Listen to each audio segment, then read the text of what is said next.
scarcely believe they actually happened. Our journey begins in the year 1518, in the bustling city of Strasbourg. Imagine the sweltering heat of July, a heat so intense it seems to press down upon the very soul. Now picture this. A lone woman seized by an unknown force begins to dance. Her movements are erratic, uncontrolled, a frenzied jig that lasts for hours, then days. Hundreds will succumb to this terrifying affliction, their bodies swaying and contorting against their will. Theories abound, from demonic possession to overheated blood, but the true cause of the dancing plague remains shrouded in mystery. From the cobbled streets of Strasbourg, we travel south, far south, to the sun-baked plains of Western Australia.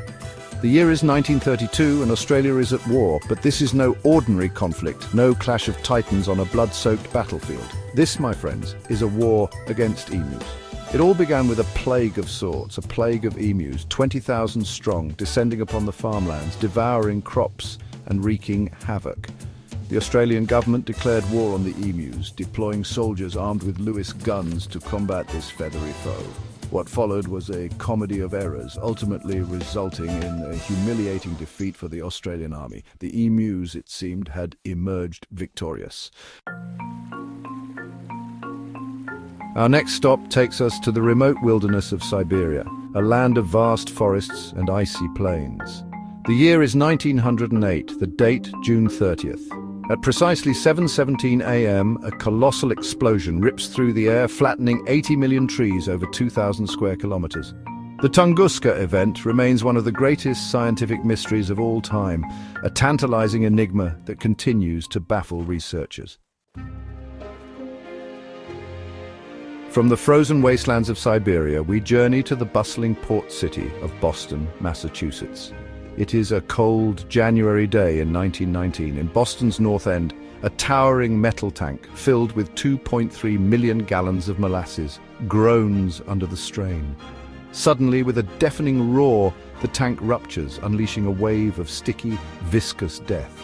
The Great Molasses Flood claimed the lives of 21 people and injured hundreds more, a testament to the destructive power of an everyday substance transformed into a deadly weapon. Our final destination takes us back in time to the year 897, to the heart of the Holy Roman Empire.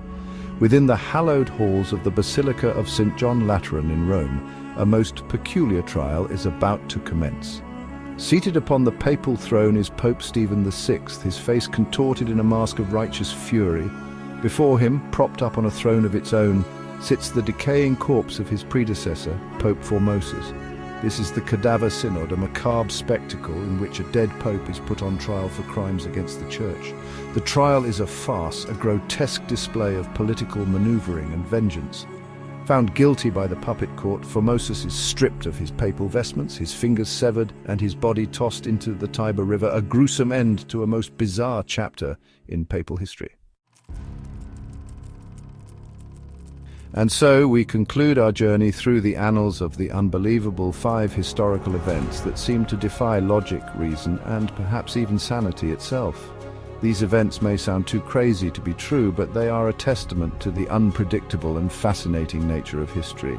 Don't forget to like, share, and subscribe for more incredible stories.